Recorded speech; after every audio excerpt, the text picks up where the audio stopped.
Welcome to Life Behind Bars, produced and created by 50mm Media. Welcome to Life Behind Bars. Today we're talking about when prisons go wrong. So specifically, we're going to get into riots. What I'd like to understand first is why, or I guess how and where riots happen. So, Officer G, I'm going to look to you first because I know you've been involved in them, but where do riots, I guess, start? Why do they start? And how do they start? And then we'll actually get into what they look like. I wish it was that easy to answer that question. I didn't even ask a closed question, Dad. Did you notice that? I used all the whys, the whens, the hows. That's right. But it's not that easy because riots don't start for the same reason every time. Okay. And there's a whole process that may be going on underneath that initially. You can have things like sit-ins in the yards. Yeah. Where prisoners are sitting in the yards because they're disgruntled about something within the regime they don't like. What does that look like then? Is that well, they might be on the exercise yard and refuse to come back in when it's time for them to come back in, of course. I've only ever known one here where they sat in the yards, and that was more out of a bit of a joke because it was a lovely sunny afternoon and they were due to come in at about 4:45 to get their evening meal, and they just thought they'd hang around a bit longer. How do you deal with that? Well, I was on duty and I just said, guys, it's time to come in now, and they just walked past me and everybody else followed them because they tend to walk around in the circles. Yeah. Weird, really. And off they go, and I thought, oh, right, okay. Then I got on the radio and I said, we may have a bit of a problem here, but we're all right for 10 minutes, it's no problem. And then I said it again, fellas, time to come in now.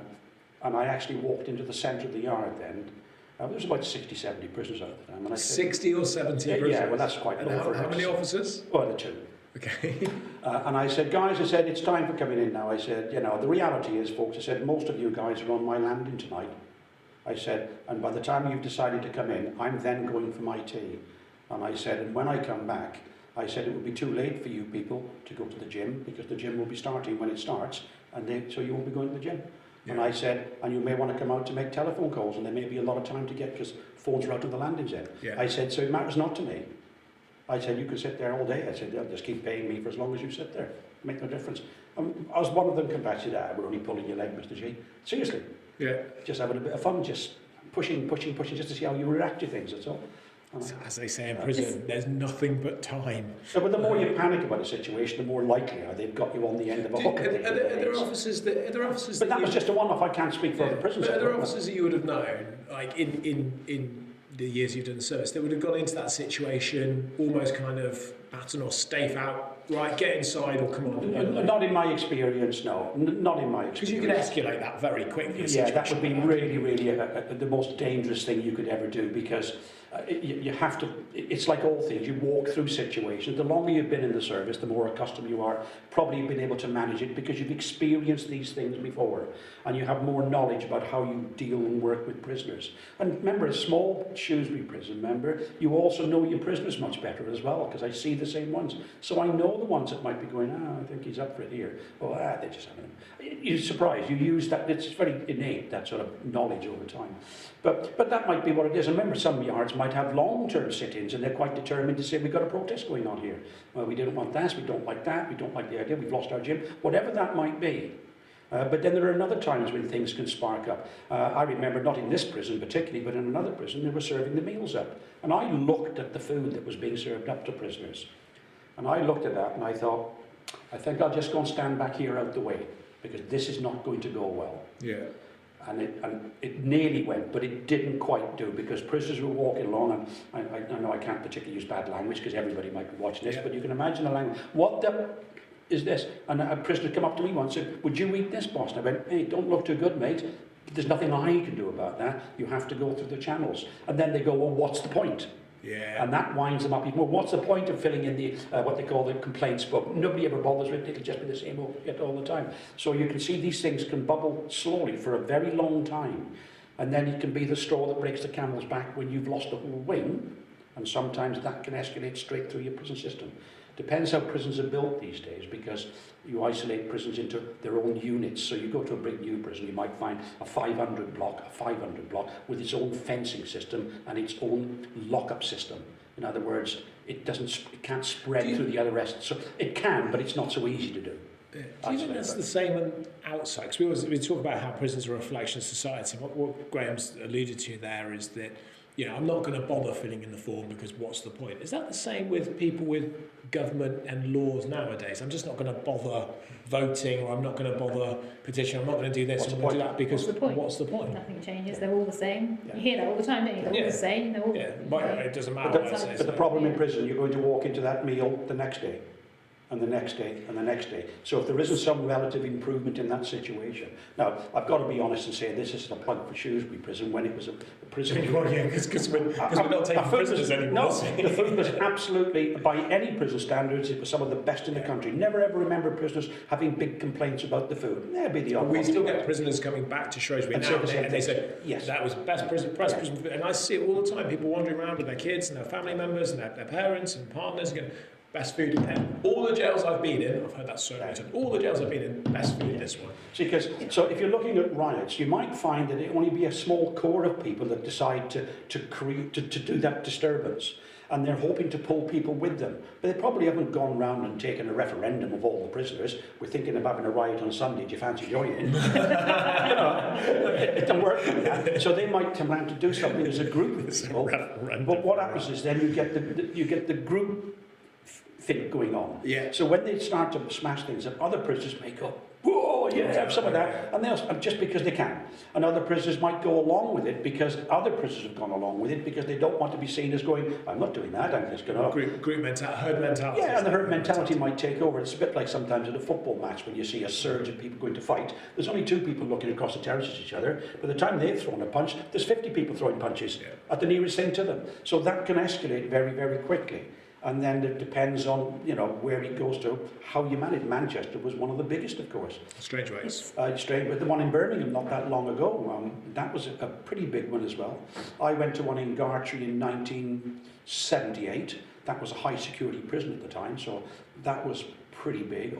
For a small jail compared to big local prisons, only had about 450 prisoners. But still a very, very serious riot where there was a huge amount of damage done. Huge amount. So sometimes they can be dealt with in 24 hours and 48 hours, and other times it takes a lot longer to deal with them now, because you've got to get staff in. Yeah. There's a bit of an illusion when... Let's not get right to that now. I want to build up to it this time, into riots. Oh, I just wanted, before we move on from it, because the bits that you commented on were like the humour that you used. I think humour is something that I've seen a lot of and think is really important in prison officers, that ability to have banter and recognise and use that to diffuse situations. And the acknowledgement of faults within the system. So you said with the food, it doesn't look great. If you try and defend everything, that's so not real. You're more likely to escalate things, and I think it's interesting to see those situations being handled in a way that's by recognising and using humour, and it just diffuses it because it takes away the But if you've also got a much more experience, and sometimes in the smaller prison, not saying it doesn't happen, but in the smaller jails, you'll probably know when things don't feel right. Yeah. It might happen in big jails. Sometimes officers in big prisons, they know on their way, and they go, something don't feel right here. But the more knowledge that you've got, the more experience you've got, is the better chance you've got of nailing it before it gets out of hand. Because you might know the kind of, who will be the instigators of these things. Remember, there's a huge amount of security intel going in about prisoners, literally on a daily basis. So they'll be looking through the intel to see which of these prisoners may be looking to cause those disturbances in prison. You also it's know not a guarantee, of course, but you also know what's going on for them. If you have a smaller prison, you know what's going on in prisoners' lives outside of the walls as well as inside. Because prisoners will tell you. Office. I've had a prisoner come in the office and they complain about stuff and they moan about stuff, and sometimes they do it in a reasonable manner, sometimes they don't. They shout and bawl and whatever's going on. But it's the important thing is to listen to it. That's the thing you can get. You need to listen to what's being said, even though they might just be shouting, fucking prisoner. Language. Sorry, burn that down. Burn that out and all that, that. But the reality is, it's about that, you've just got to be able to listen and pick it up. So when we think that officers just stand around landings often and just sort of switching off, they're not really. They might look like they're stood still, which you would be sometimes, but you're actually taking in not just what's being said around you, sometimes you're just taking in what you see around you. People moving around landings in ways that they don't normally. When something's not quite right, they won't behave. Remember, people are very, very subtle in the way they change their behaviour, but human beings are very, very good at noticing subtle changes. Subtle changes. Especially if you know the prisoners. Yes. And this is where I think that smaller prisons makes so much sense. I mean, obviously last episode we were talking about prisons around the world, and Norway and some of the 1 to Scandinavian 400 ones were some of the best performing prisons. They had the best kind of recidivism rates, etc. Their biggest prison only has 400 Yes. capacity. Yeah, limited. When you have a situation like that, it becomes more of a community. You know your prisoners, you can manage the situation, you can help those people in a very different way. Yeah, It is a different one. When you talk about some of the things you said, Norway has its biggest prison is a capacity of 400 prisoners, which is basically the size of Shrewsbury, effectively. Yeah, It's not slightly bigger, but not slightly much. bigger, but it's not. Whereas in the Philippines, the largest prison had 22,500 prisoners. So that's 22,000 more people. That's a huge number. Remember Norway, I believe, It's more likely to get they only have robbed. single cell accommodation, I believe. I don't believe they have. Yeah, I think Whereas in this country, not all, Yeah. much of our prison system operates on 2 in a cell. Even our newer prisons, so Wrexham, it's relatively new, Yeah. they will still have capacity to put 2 prisoners in a cell. Yeah. So you can see that it can compound problems. Why? Because you may have 2 people that are struggling to get on in what I call a positive way, and there may be one that's influencing the other in ways that you don't want them to be influenced. I think It's just so complicated. there's so much more, the bigger the prison, I feel there's so much more scope for prison to go wrong. Of course there is, of course there is. Yeah, Absolutely, we yeah. seem to be building bigger prisons. The only small prison that I remember ever having a serious disturbance was Gloucester Prison. Way back in the There's been a Probably few. early 90s. I will pick up on Gloucester. which I thought was because- unusual. Yeah, I will pick up on Gloucester because I spent a fair bit of time with the officers there as I know Could be you wrong did. with You're that obviously one, there. They and had there a dinner, there was, didn't they? yeah, there was a number of different things which pick up that. Well, what I wanted to ask you guys, so when you wander around a prison, you've got GAs as they call it, so general alarms. I think in a lot of prisons they're small green boxes with a metallic Yeah. button. You press it. The idea is whatever the GA looks like, there's a general alarm. You press it. It goes off in the central control area. They will radio other officers, and basically it says an alarm going off. There's a GA going off. There's a situation A1 landing or wherever it might be, and then ideally, as Graham would say, what you get is the cavalry coming to. And to put that in its context, people assume that when a bell goes, everybody just runs to it. They don't. Yeah. Remember, the whole contingency plans is built in a way. So if you were on a wing or any position, there are some staff nominated to be what they call first responders, if you want to Yeah. use that term. So when I worked up in the offices doing the parole documents and the ETS programs, I'd be one of those people expected to get up and be going to that place straight away, as would be other, because staff are not always managing prisoners. They're in offices doing different things. So you're not going to just everybody goes running.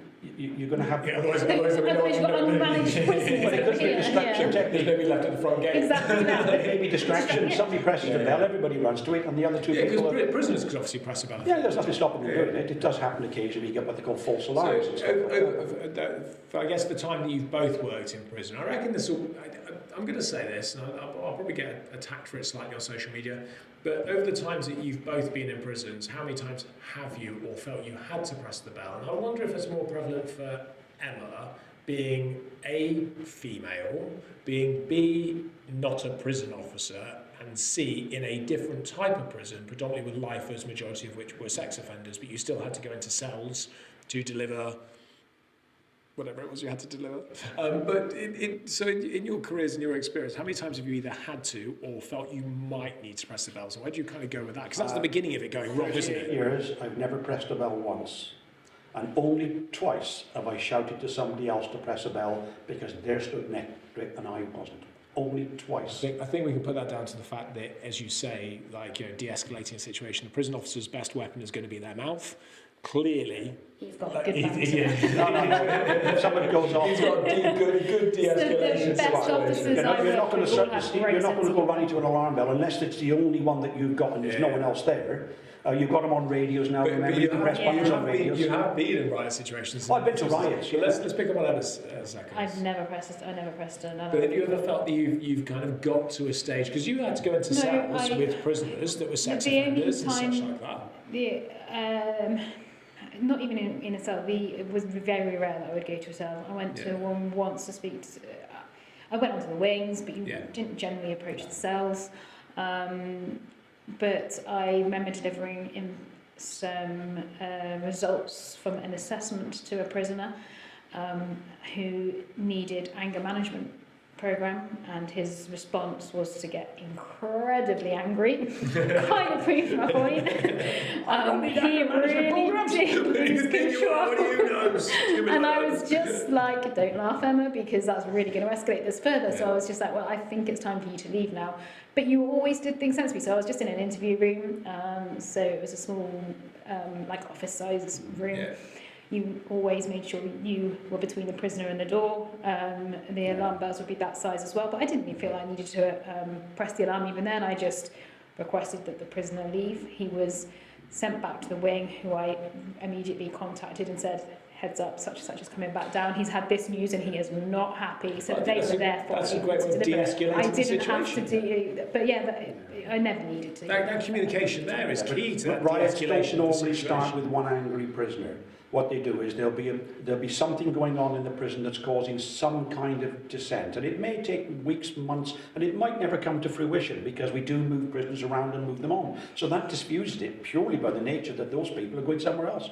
But it just might be small things to start with. If a prisoner starts missing the gym, and we've lost our officers, and they've lost them officers for a long time, so the gyms are being closed down for X amount of time. So it's not just one prisoner that's annoyed at not getting the gym, it's probably all of them, because gyms are very valuable privileges for prisoners. I've never known a prisoner that goes to the gym that's actually said, oh, I don't care if I go today, boss. They're all, we might be struggling with the gym today. Why? Because the PEIs have got to deal with someone else. Well, not going to get me gym time. You don't get to come back tomorrow because that's somebody else's turn. So you can see, if you do it often, you can see frustration builds, and then you'll get sympathy around.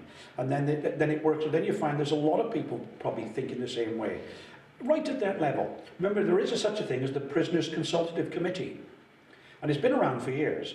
And prisoners actually can have a committee. They usually ask for a representative from either each house block or each wing, wherever you are in a prison, and every so often they will get together and they will have a meeting with the or a governor and the senior management and have the chance to express any concerns that they've got and anything they think. So the prisoners can approach them and go, you on the meeting tomorrow? Well, what about that? What about this and all that? And those prisoners will present those to the governor. Now, I've got to be honest, they don't have any power of action. Yeah. They're only there as a consultant to tell to the governor, say, listen, governor, these things are going on, and we think that's that and that. Now, it's a matter for the governor about how that's managed, of course, because we don't, as officers, we never get involved in that consultative committee.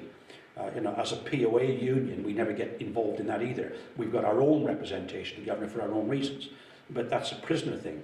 But it's basically volunteers. They can become that, and you get representatives and come up. So normally they wouldn't really approach us as officers as representatives. They might do, just to ask questions and go, well, tell us about that, boss. What about that and all that? And I go, well, that's that and that, and that's the reason for that. I said, but, you might be better bringing that up with the governor at your meetings. Why? Because these are the people that have got the authority to do something about those things if he thinks that they're genuine things that need to be attended to. But it's not something we'd be involved in, unless they changed it, of course. But no. So prisoners are given a voice, but whether they find any value in that's something else altogether, of course, because they don't have any relative power within that voice. It's just a voice. Yeah. Bit like when I ask you for things, really. There's no negotiations. It's a take it or leave it scenario. Well, I think you're generally pretty good at getting what it is you want. I haven't even started on you yet. Trust me. God, it's been 7 years. You wait till I go away for 3 months in the winter to get my arthritis sorted out, and you're still paying for the privilege. What's happened here? It's just become a bully and Joel situation. Oh, we've already had this. God, I think I'm going to start riots. Back to the subject. Do you know what, that feels like a really nice point actually to take a break, because when we come back I would like to talk about where they start, and I've got an idea in my head of where I think prison riots start and kind of where they escalate. We'll see whether I'm right or wrong or not. So let's take a quick break there and we'll be right back after this. You are listening to Life Behind Bars, produced and created by 50mm Media. Unlock the past and discover what life was like at Shepton Mallet Prison. Relive the history of past prisoners over the last 400 years. Experience what a Victorian prison cell was like for those incarcerated. See where executions were carried out. Walk the landings and prison wings. You'll hear stories of those who worked and lived behind its high walls. See it, touch it, feel it on a journey of discovery at the nation's oldest prison. Visit sheptonmalletprison.com today to find out more. You're listening to Life Behind Bars, produced and created by 50mm Media. Welcome back to Life Behind Bars. Today we're talking about when prisons go wrong, specifically talking about prison riots. True or false? Most prison riots, most not all, begin in the prison chapel. False. Oh, see, I'd always understood that was true because it was an area that all prisoners could go to. It's one of the only spaces where prisoners go, yes, I want to go here, and they could congregate together from different wings at different points, and therefore it becomes a really easy place, I guess, for prisoners to go together. I'm not saying that it doesn't happen, because it does happen, it does, but there are other places they can start from. You can have a gymnasium may have 40 or 50 prisoners in it if it's a big gymnasium, and where that may not be enough to start a full-scale riot within the prison, if they end up taking over that gymnasium, and remember there's only 2 or 3 staff work there, now they've got a set of keys, and those set of keys will get them onto the wing. And they may already be waiting for something to go on in the wing when they arrive on the wing. So they say, well, you know, I don't know, to be honest with you, but I do know any place where you might be allowed to congregate, and the chapel be one of them. But when we were at Shrewsbury, we used to get highly suspicious when people turned up for the chapel that never do normally. Yeah. No, I would expect to find in a place like Shrewsbury, you might find 30 to 40 prisoners a push on what we call the Church of England service on a Sunday, a little bit less for the Catholic service on a Saturday, and then the Muslim service have got theirs on the Friday in a separate place, of course. So you would monitor how many people suddenly turning up at these. And one day I remember thinking, how many are down on this list? But we never used to have a list because the chaplaincy said prisoners should not be denied to go to the church if they ask. Yeah.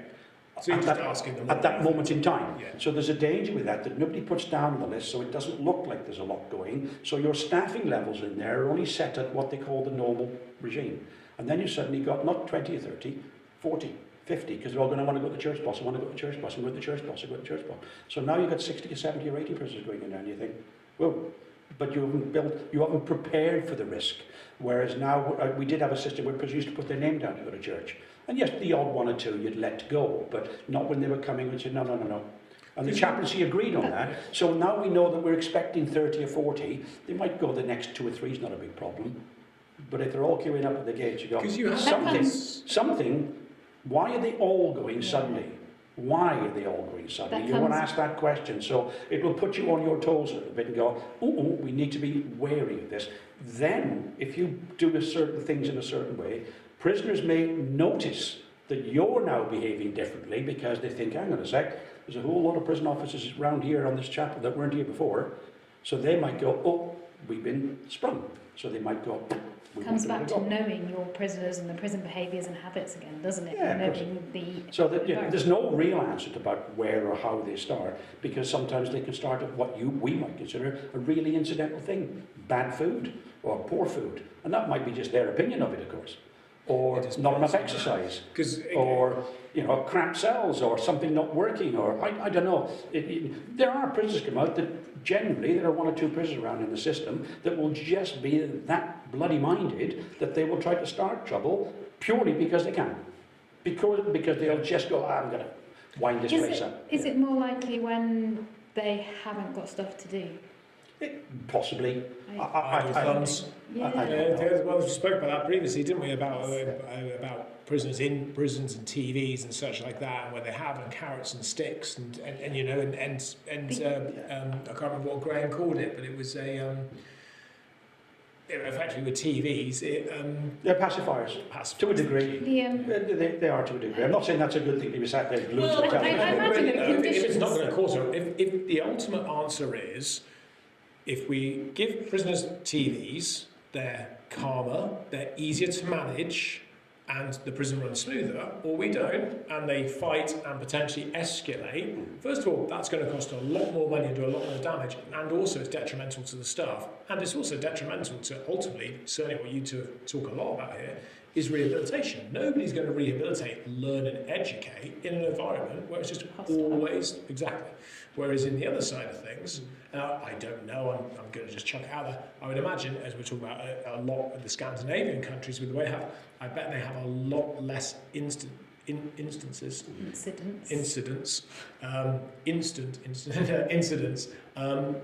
other countries.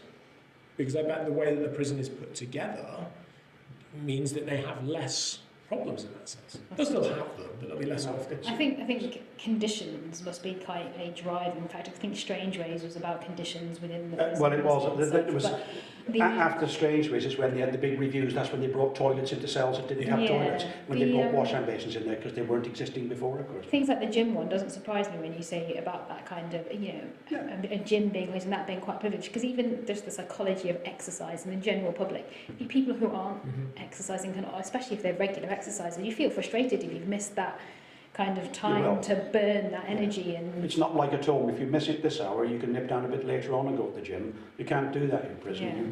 You get a time slot. You go to that time slot. If it isn't available to you, then you don't come back and go to another time. You have to wait till your time slot drops in again. Might be once or twice or 3 times a week, depending on the prison you're in, of course.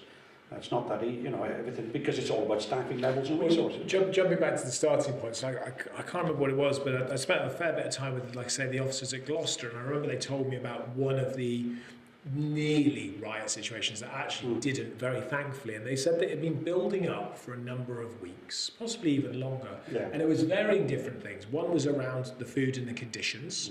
One was around, I think they'd spent a fair bit of time in the cells at one point because the staffing levels were shorter, and there was a number of things they just weren't happy about, and it was becoming very aware to the officers that it was scaring. They said, the way they described it was they could just feel the atmosphere. It was just something different in the air. It felt different, it smelled different, the behaviour was different. And it kind of built and built and built and built and built and built. And then one Sunday, they'd been tipped off by other prisoners that something was going to happen. And they had a list, like you say, in terms of chapel, but lots of people had gone to chapel that morning, really busy. And they said they always struggled to get prisoners into the chapel. It's a Cat B, local jail. But what had happened was the governors had already seen this, the officers had already seen this, so they actually brought in a load of additional officers, and they had them already kitted up, full riot gear, and they basically, just outside the chapel, there were 2 big rooms, 2 big sort of like kind of chaplaincy rooms, big double sort of triple cells, and they just piled all of the officers into those 2 rooms. So as the chapel started, and they were just waited in there the entire time through the chapel service, so if it did kick off, they could just go straight in and just respond to it. Thankfully, it didn't. They said, but even in the chapel, they could sort of feel it kind of building, but it didn't, and the officers still maintain to this day that the reason it didn't was because somebody had said to the other prisoners, "Somebody waiting for you." They were waiting for you, and they were just like, "No, what's the point?" type of stuff. It's not worth it. And it is, but then they were sort of things, and it kind of just that almost high pressure point then suddenly just de-escalated everything until it built together. But you're absolutely right, as I mentioned earlier about Gloucester. Gloucester had a centralised canteen. So it's very rare in jails in the UK that you have a canteen where all the prisoners sit and eat together in that canteen. Dining hall effectively. It's much more of an American system, and that's a flash. It's more common today in modern prisons to have what they call dining halls rather than the old Victorians. And it's obviously a flashpoint because people have got trays and cutlery and stuff like that. So obviously, and yes, a lot of fights used to break out there. Although a lot of fights used to break there because at the time it was the young offenders section, because they had young offenders in Gloucester in a separate wing, and that was there. They said that used to have a lot of fights because what you had was a very, very small exercise yard. Back to your point, Jim, very, very small exercise yard. You had, I think it was nearly 100 young lads, 18 to 21. A lot of testosterone, a lot of problems. It was a Cat B local, so they said they had gangs from Gloucester, gangs from Bristol, gangs from Birmingham, gangs from Manchester, small gangs from Wales and stuff like that, and they'd all just congregate and bang, off it would go. And they'd be over there 5-6 times a day breaking up fights. And they had, if I remember rightly, that place, they had a relatively small dining hall and an even smaller association room at the other end. Right, So you can see the problem with that, particularly with young offenders who are likely to go off like a bottle of pop before adults might. So you've got lower tolerance levels. I guess the question that everyone's going to want to know: what's it like to be in that riot situation? Now, I've seen it. Well, depending where you're standing, it may be I've seen it. So I was at Shepton. It wasn't an open prison. It was closed. We were operating it, and actually it was the police service who don't deal with prison riots, but the police service came to do riot training there because the idea was if the prisons ever got overtaken and the tornado team, which we'll explain in a second, isn't able to control it, the police are going to have to come in. So what they did was they brought in one of the senior tornado team trainers. And he spent an entire day training 500 police officers in terms of how to take back a prison. And I watched, I think it was about 400 police officers versus another 100 police officers. They dressed 100 police officers up as prisoners, and it was chaos. And my God, the violence. And I got to see police officers holding full-on massive batons, pool cues, sticks, metal bars they'd taken off beds, full-on smashing, I mean really full-on smashing, shields and jumping in and really going for it. And I think actually the 100 police officers loved it because they got to attack their mates and like play this kind of like villain effectively, play the bad side. And they kind of really went for it. And I watched it. I'll tell you more about sort of how it unfolded, but just run us through the tornado team, if you will, and kind of what it's like to be, I guess, behind that visor, behind that shield, in that row, knowing you've got to drive forwards. They've changed it over the years because there's a national group of what you might call tornadoes. I forget what they call them now. It's a national sort of riot response teams. And they will initially be always ready to go, and they are trained much more often than general staff. They're prison officers. Oh, yes, They're retained prison officers. And they're very often in that unit permanently. So they is what you call the first responders. So if you've got situations going on, they'll be the first to get themselves down there. And while they're down there trying to decide what's going to happen, how they're going to manage these things, staff from other prisons come. Because there isn't very often enough officers in one prison, if you've got a prison of 1,000 people, you might only have 300 officers in total. And some of those will be away and on leave and sick. So you're only going to have a small pool to pull from, but then you're going to get other people. Now, I remember when I was on what they call the old CNR stuff, the riot training and all that, you had your own bag with your own kit, and it was kept at our front gate. And what would happen is when there was what they call the shout going up, you'd literally turn up if you were off duty or on duty, you'd pick your bag up, get into a minibus, and they'd drive you straight to that place. And then when they've got enough people there, then they'll start to decide how they're going to what they call take the prison back or recover the prison, depending on what's going on in there at the time. They are very, very reluctant to take police officers inside the walls. And there's a good reason, not because they're not capable. The problem you've got is when we're officers, we understand each other. The people that are leading that are probably officers from the prison, so they know the layout of the ground very, very well. And they know the choke points and the dangerous points. So we're already accustomed to working in that environment. It's a little bit like you wouldn't ask somebody that was part of the, what you call the armed division or shooting cannons off in a war to pick up a rifle and be on the front line as an infantryman. Because they're trained in different ways. Yeah. And you wouldn't take them, well, it's no good putting them down there because they don't understand how to work. Make no illusion, so, the police force, when I spoke to them, I spent all day with them. In fact, I went into a cell and 3 police officers came in to restrain me, to take me out so I could see what it was like. I asked if that was part of the deal. It was a crazy thing to ask. Can you use your prison police? Yes, you can, but only if police officers will come and get me out of a cell. Okay. But they made it very clear that they were doing this because there was concern at the time of the staff shortages, the numbers. And actually, if you lose 2 prisons at the same time, the prison service can be overstretched. 100 I won't say they won't use them, but they were really going to be the last resort. No, I don't think they do use them still, but they still train them to a level in case they have 2, 3, 4 prisons go at the same time. You've got a problem. There's something very different about a prison to any outside situation, isn't there? In the sense of like the cells, massive doorways, the different environment that you're dealing with. It is. But that's why they will use the local staff as well as other staff, because we know Now, if I was to go from here to Gloucester, remember, because it's a Victorian prison, I've got an understanding of how a wing layout is and how the cell doors work. Whereas if you go to a very modern prison, the landings are built completely differently. They're usually wider apart, the doors, much wider, with full solid floors in. And that's probably more difficult, believe it or not, to go down. Going down a narrow landing and coming from door to check the cell, either make sure they're either in or not, shut the door, you can go down because you've only got that gap. Yeah, small landing. So you nullify. And then you've got another side, and you'll have another team coming down the other side of the landing with you. So you're taking control of that prisoner door by door, unless they're jumping on that netting, which isn't that easy to do because it's not that secure if you've got too many bodies on it. Plus the fact it's not very solid. So, but there may be a problem, but you've got control of that in a different way. Sometimes in your bigger prisons where you've got much bigger open spaces, they may be more difficult to be able to control. It was fascinating to watch because when I saw them doing across 2 landings. There was 3 landings at Shepton, but they only did it across 2. What they did was the ground floor, which was an open floor effectively. So I think they had I think it was 2 groups of 4, as I recall, coming together to press forward. So 8 in a line, and upstairs you could only get 2 next to each other. But they worked in groups of 3. So what happened was the first 2 pressed forwards beyond the cell at the same pace as the 8 below. Yes, everybody moves at the same space. So they move it. And they were pushing prisoners back. And those 2 at the front hold it. Yeah. And then the officer behind looks in the cell, clears the cell with other prisoners, while they're pushing people into cells, closing the doors so it's locked, and they move on to the next one, and the next one, and the next one, and the next one. And it was like watching a military operation. Actually, in fairness, when I saw the police do it, I watched them improve throughout the day,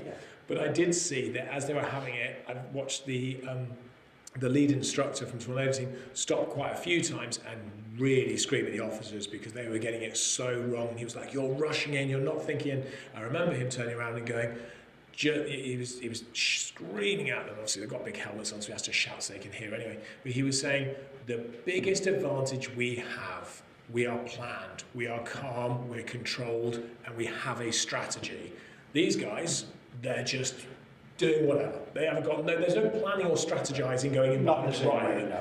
And that's why we're always going to win. And I'll give you a comparison to when I was in the Austria or the New South Wales British Service, okay?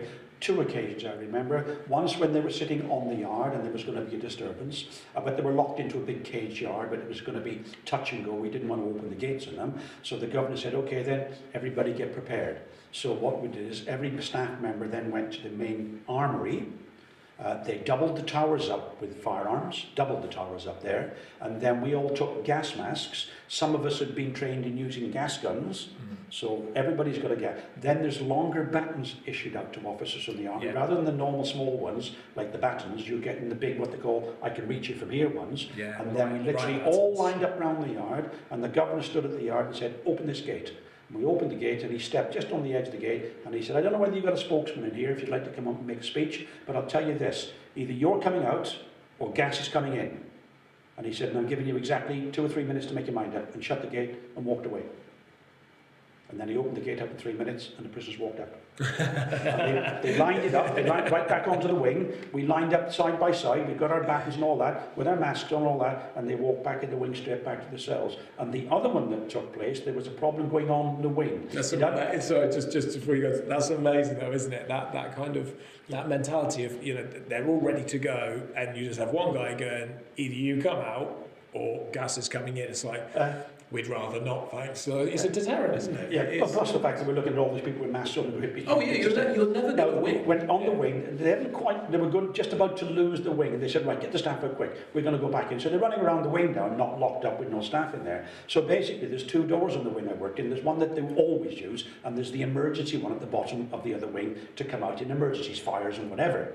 So what they did is they said, right, shut this down, get a pile of staff outside that door, line up with your batons and all the bits and pieces, and open that door.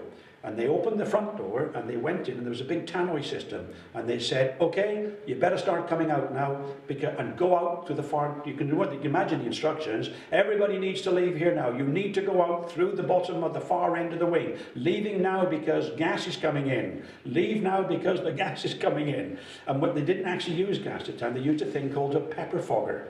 I think we've got them in this country. Basically, when you go in, it literally just blasts huge amounts of smoke.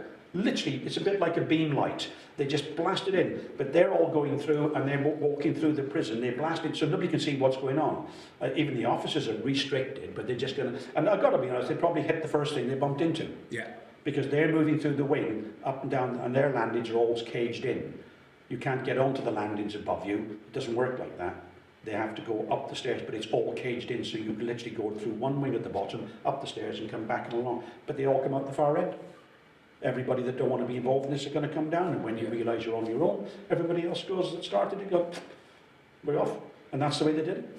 Same way, nobody ever ended up on a roof in my time there, because there's an armed tower sitting there. Yeah, you got inside the Sending the bullets skidding off the top as the tiles come up. Ping! Oh, bloody hell. Who's going to be the first to put their head through one of those? You don't get strange ways, because as they take the tiles off and somebody puts their head through... No, whether we think it's right or wrong, pinging off. Well, I think, it was effective. But I think what the difference there is, you're effectively sending off warning shots in a proximity of prisoners coming out. Yeah, you're not shooting prisoners in the head. No. There's a big difference between the two. No, there's a huge difference between the two.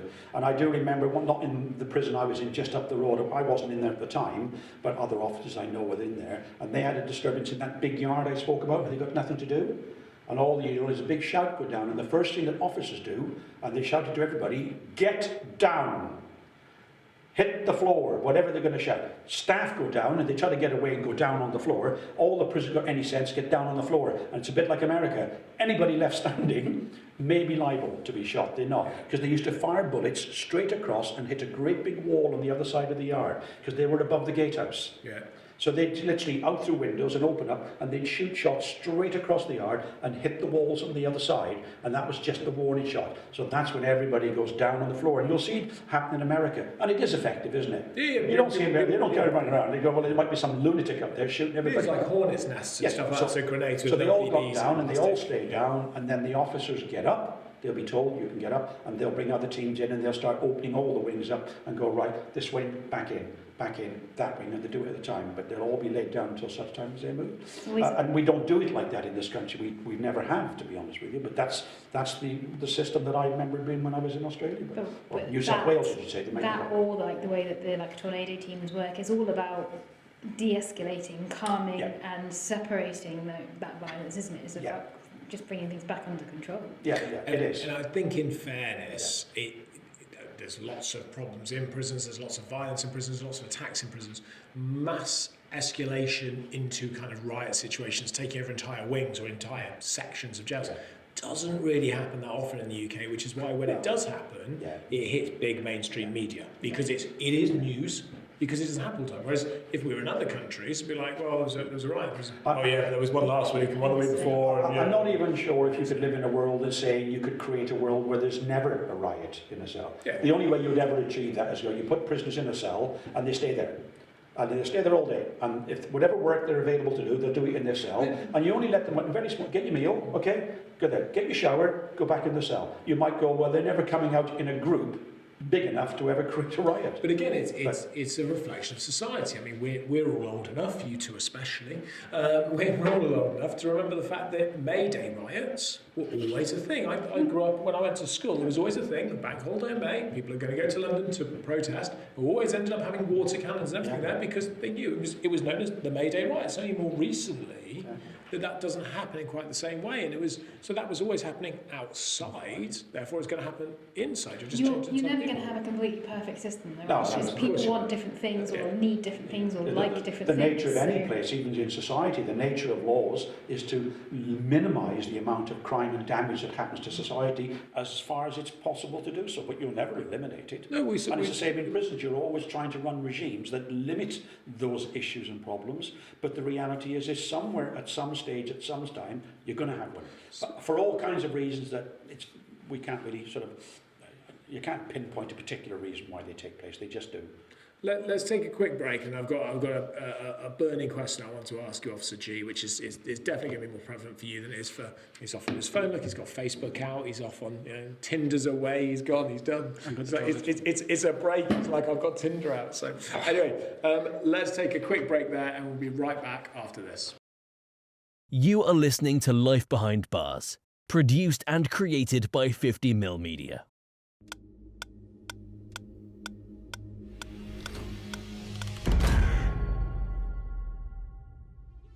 Welcome to Shrewsbury Prison, Shropshire's #1 tourist destination. Step behind the gates of this 200-year-old prison and discover an unknown world. Heritage tours run by ex-officers, where you can see the cells, walk the landings, see and touch the history. But there's so much more going on.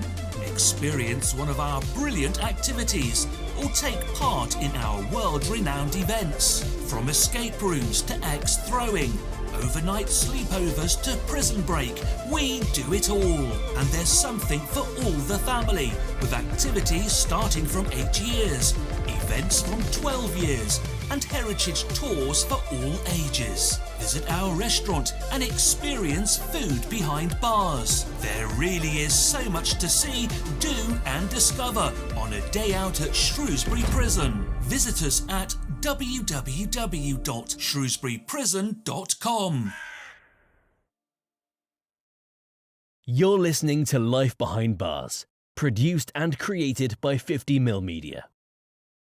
Welcome back to Life Behind Bars. Today we're talking about when prisons go wrong, and specifically talking about riots, but I guess just things go wrong. Apologies once again for the little giggle as I start. Graham's just been telling us about his egg sandwich on a prison riot. So all those kind of stories. I want to ask you about what it's like when a prisoner goes to attack you, or potentially it feels like it's escalating, almost in that kind of one-to-one scenario on a wing. You're outnumbered 40-1 potentially, maybe more, maybe a few less. What's it like when that happens, that kind of feeling of, because it's different to being in the street and a fight escalating to being in prison? Yeah, it's really difficult because, like all confrontations that may or may not go wrong, you're now standing in a place, aren't you?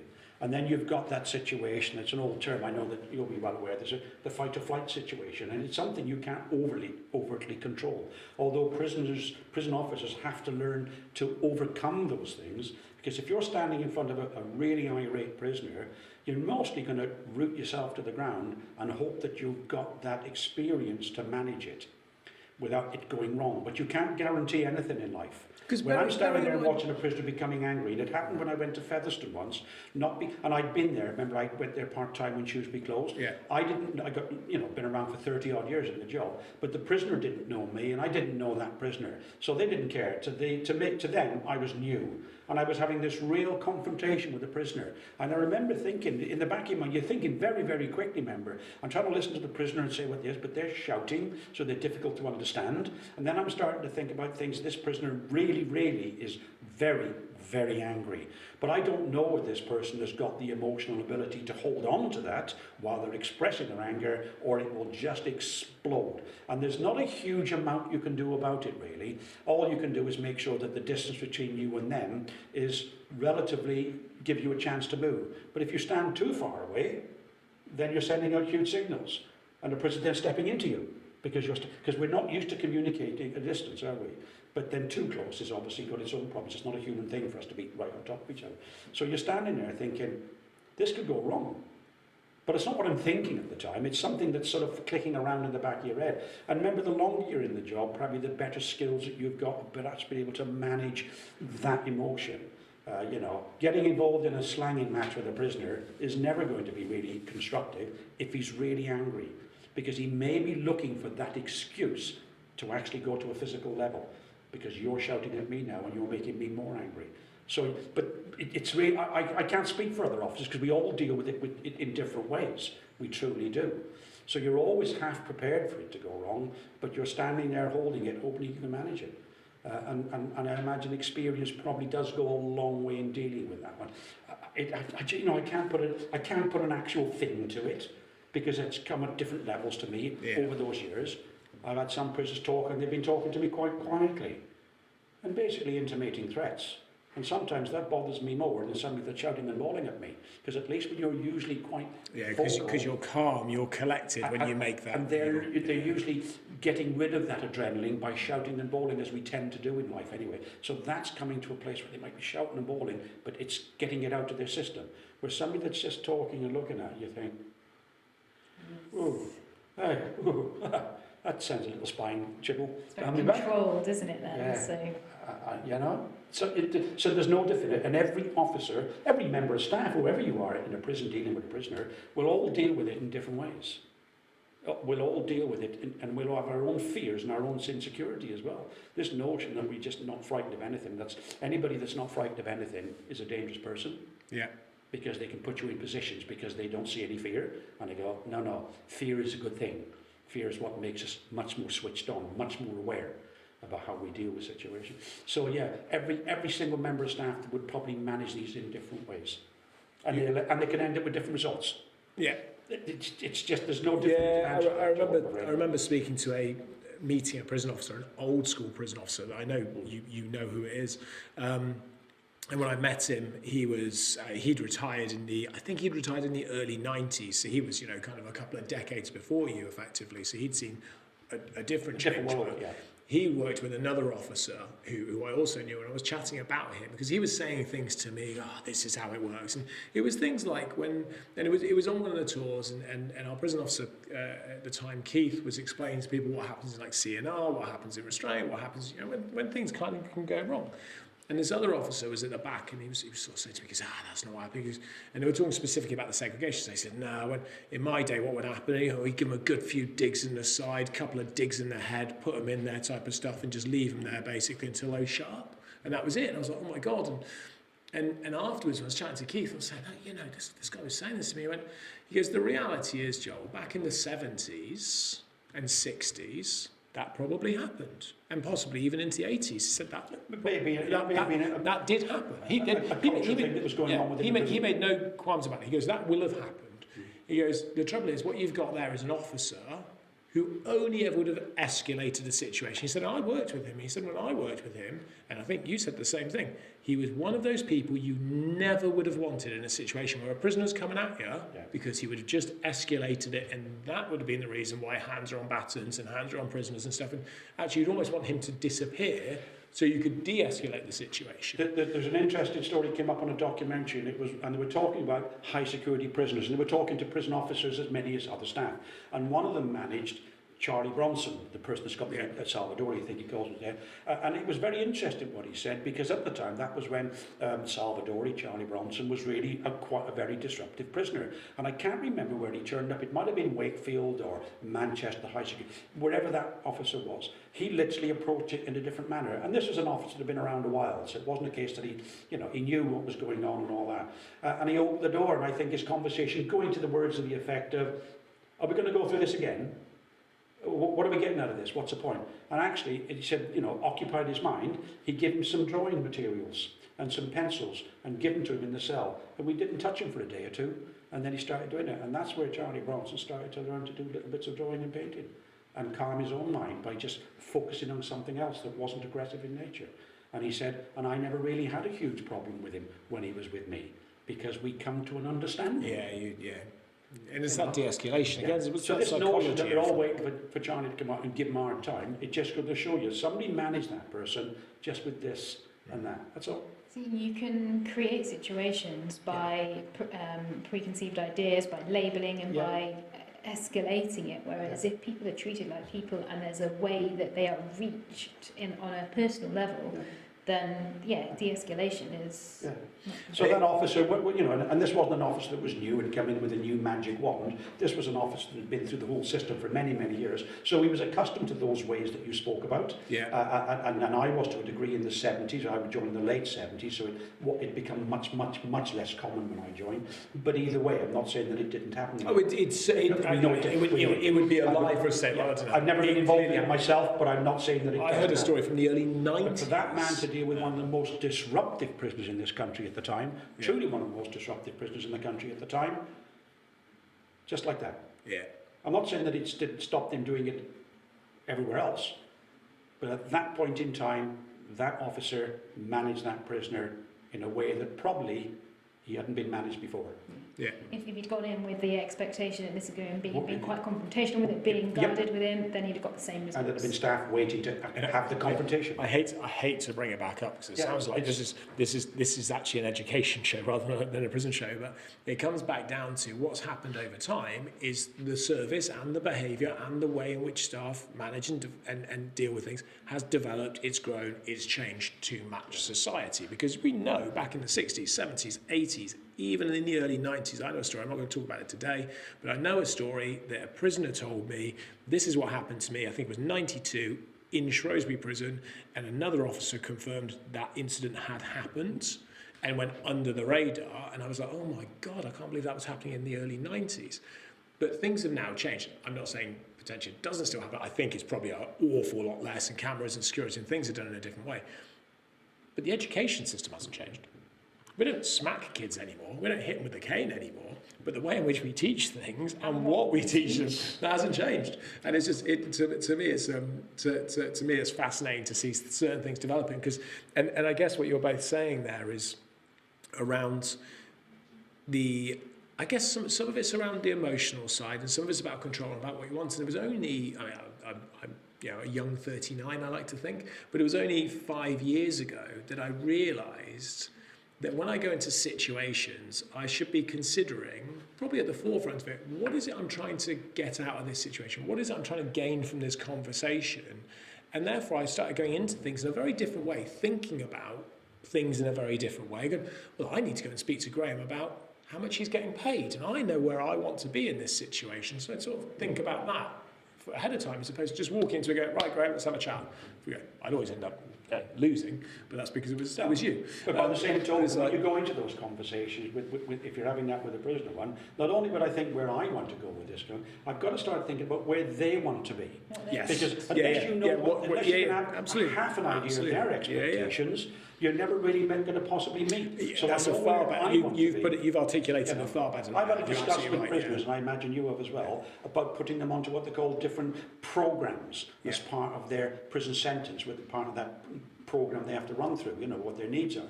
And I've had a discussion with prisoners about what they think they should be doing, and what I think is more necessary for them to do. And they'll talk about, I want to do group work. And I go, but you're not good in groups.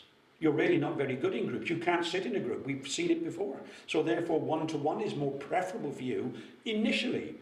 And let's take that step. And sometimes they'll be very resistant to that. No, I want to go in a group and be in a group and all that. I go, but you can't manage in a group.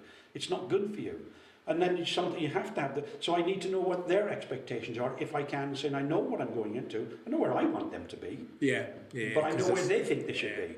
And you'll do lots of not care plans, what they call sentence planning. And you'll do that. That shivers down your spine. Let's be honest, if you offer people the choice of what they want to do, most people will take the easy path. Most people will. I'll do that because I know I can do that and I'm comfortable doing it. And you go, no, but that's the bit we want you to do.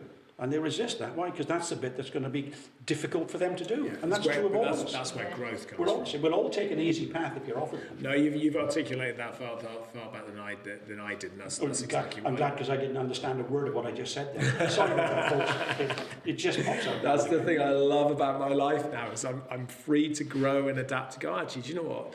I kind of thought this, and someone said this to me, and now I'm kind of thinking this, and it's okay to make that change. It is. It must be a huge learning curve for you, really. It is.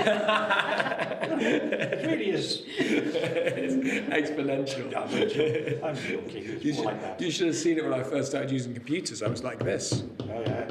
And now I'm like this. I want to ask this before we get to the end. We're coming towards it, but I want to ask this. I'll ask it. I know what you're going to say, but I'll ask it.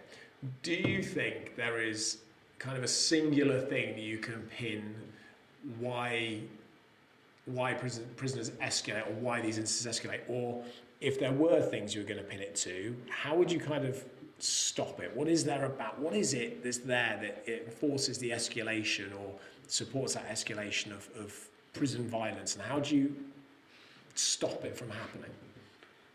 Well, I would have thought much of it may come out because they're reacting to situations around them, and that may be about the regimes that we're running. So sometimes if the regime is very restrictive, and not because it should be, or sometimes you just have to, because there's a shortage of staff, and shortage of staff will make you tighten down your regimes, very often in the evening, because they nearly always take what they call the evening out to protect what they call the core day in the prison. Prisoners, I believe, if it's still the same, are expected to be out of their cells for a minimum of 10 hours a day. And that starts from the time you unlock the door in the morning. So if you achieve your 10 hours at night time, that's when the government will sacrifice... 7 a.m.-ish? Sorry? You unlock doors at 7 a.m? Oh, about up at 7 to 7:45, depends on the prison. So you're talking about then going through sort of and then you might 5, be locking 6 them up again. Remember, some prisoners are meant to be out at night time as well. Depends on the prison you're in, of course. Much more restrictive now with a shortage of staff. And let's excuse COVID, and let's say that doesn't exist. They might be getting locked up at 5:30 and 6 o'clock at night. So that 10 hours of that day may be covered. But the prison service then also is it's a minimum of 10 hours. So there used to be a regime that had prisoners out in the evening, sometimes up till 8. And in some of our prisons, like Long Martin and high security, we're out till 9 o'clock at night. So that will be the first thing they sacrifice. Why? If we haven't got staff, we have to protect the core day, because that's when they come out to work and do education and their courses. Evening is more about association time. And they say, well, that isn't what the essential part of it is. It's nice to do if you can do it. So they'll start to restrict it. Remember, people get used to things like we all do. So that becomes routine for them to come out and do this and go to the gym and do this and do that and do the other. And then if you start restricting that, that may be a reason why you'll get dissatisfaction. I'm not here justifying whether we should or should not give it to them. I'm just telling you the reality of the world. That's the word I was looking for. Right there, all of but it may not everything be. there. It may be, it may be about it just food and comes down visits. to, yeah, but does it just come back down to dissatisfaction? If you go to a restaurant and you order a meal, Yeah. and you don't think it's up to the level of what you're paying for example, then you'll put in a complaint. And in an ideal world, or I guess in your mindset, they will either remove it from your bill or reduce it to a point where you go, I feel that the service I got or the food I got matches what I'm paying for. Right. So we're talking dissatisfaction. When I was Is where prisoners get to a dissatisfaction of service, which they might not monetize, because they're probably not thinking when the food's crap that, well, this costs 57 pence a meal. That's why it's rubbish, because it's so cheap. But it's that dissatisfaction in the service or the quality, and that's where the problems arise. Yeah, well, there's two instances. Once when I was up at Gartree when the food was being served then, and about 4 or 5 prisoners started to complain about what they were looking at and the amount that were being served, right? That can escalate quite quickly with people following behind that probably would have taken the meal and said nothing. Now they're part of a process. They go, hang on a second, but he's right, what is, and it passes, and it can escalate very, very quickly. And I saw one incident of that going on in Featherstone when the food was being served, thinking, this could go wrong very, very quickly. I've got to be honest, hands on heart, in all the times I've been on in duty, I've never ever seen that been a problem at the mealtime. But what I'm saying is that is exactly the same, because you could go to a restaurant. If you go to a restaurant, and I'm just using this as an example, and you sit down, there's somebody sat next to you, and you order exactly the same dish. Your dish comes out, and it's got a hair on it, or it's it's something like something like that. So you complain. Now that might be very specific to your dish, but I bet the person next to you who's heard that is going to have a quick check of theirs. Yeah. If you turn around and go, hold on a second, this tastes awful because the quality of the food is bad, the person next to you is also going to have exactly the same thing. The difference is your standards may be different, but if you complain, they might not have complained, but once they hear you do it, it gives them permission to do it, because normally they might not have done it because their standards are either lower, or they don't feel like they can, or they don't want to say something because it's awkward, or whatever the reasons might be. But once someone's done it, first person through the wall always gets the bloodiest. Once that first person's done it, it becomes far easier for everyone else then to follow in suit. But ultimately what we're getting is the reason why people, regardless of whether they're inside prisons or outside of prisons, the reason why people get annoyed and upset by those things is a dissatisfaction of whatever it is they're receiving. Product, service, style, but as we said before, group mentality can pull people into that dissatisfaction when they weren't truly there. That's the problem with but if we tackle the dissatisfaction first, if we tackle that piece, that's tackling the root cause of the problem to prevent further escalation. Yeah, you can't actually nail it down to go, that's why this goes wrong. Sometimes it can take months and months and months of these things not going well. So even prison officers will work on a landing where he knows there's actually a huge amount of pressure on, not just them, but on the prisoners, because our regimes have been changed through lack of staff, through big levels of sickness, lots of restrictions on things going on. Even staff know that these things will go for so long, and then they can feel it change because everybody wears a bit thin. Prisoners will tolerate things that are stopped, like associate, whatever, for a time. Yeah. But there'll come a time, so it can build slowly and slowly and slowly. And it doesn't take much after that, and you just do the next thing that doesn't work, and they may be in that meal queue. It may not be the meal that's the trigger for it. It may be the rest of it where you're not happy. Now I'm just not going to put up with this anymore. And others will go, maybe pull it. You're right. Yeah. Who knows? Maybe somebody may do it because they just want to wind the prison up and just do as much damage in that prison because they couldn't get a transfer. Yeah. They couldn't get to go what they want. Well, I'll show you. You'll be getting rid of me, but I'll do it this way. And that's whether they've got the skill, the ability to pull other people in. That is a dissatisfaction, though, isn't it? That's their dissatisfaction with the system or the process. I want to move, I can't, I'm dissatisfied. I can't nail it down and say that's exactly why that would happen, because there isn't no particular. It can happen for many reasons, just like it does on the streets. Yeah. You can walk down the streets and there's nothing going wrong, and all of a sudden, bang, somebody smashes a shop window. Then somebody else thinks that's a good idea, I'll do that too. Well, that's exactly how riots begin. And then you've got not just smash windows, then somebody says, well, I'm going to steal something. Now you've got looting going on. Then somebody says, don't take that, because they go, have some of that. So now you've got violence taking place as well. So they can escalate very, very quickly, and then everybody might say, what's going on here? And they go, I don't know. They're all getting involved in it. I have no idea what started it. I've none whatsoever. And they're just there. You know, when you think about it, when you think of people walking down the street, suddenly they're all caught up in a fight. That they go, what are you picking on me for? I'm just walking down the street. So they get angry, so they start fighting, and then somebody else starts fighting. And then somebody's kid gets hurt. And these things can just have a life of their own. When you think a complete loss of control on the streets, because everybody gets caught up with it right there. And nobody was going to start it on their own.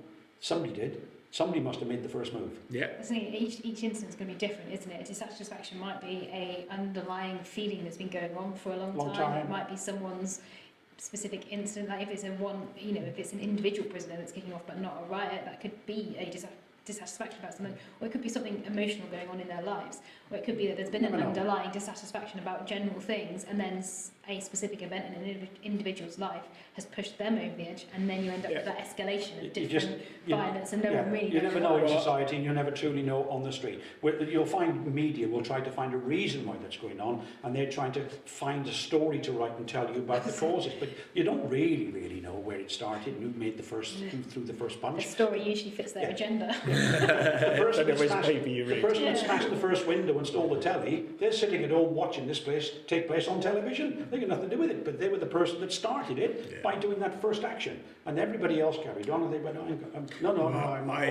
I think we've reached the end of that one, but I will be fascinated to pick this back up, probably in season 2, because I'm convinced that there will be an incident or a time or something will happen in jail, or around it or outside, something along those lines that will allow us to pick this conversation back up with actual real specifics of where it began and how it started and how it escalated, and looking at that. So that has been we're on episode 6. That has been episode 6 of Life Behind Bars. Thank you very much for listening. If you've got any questions that you'd like to ask, please do send us any messages and questions such like that.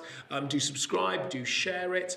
If there's any subjects you'd like us to speak about, do let us know. We'll see if we can roll those into the shows. Next week in episode 7, we're going to be talking about manslaughter. We'll be talking about murder with diminished responsibility, and we'll be talking about Ruth Ellis, who was the last female to be executed in Great Britain, who potentially should have gone down that road of manslaughter, murder with diminished responsibility, as opposed to being executed. So we'll pick that up next week in episode 7.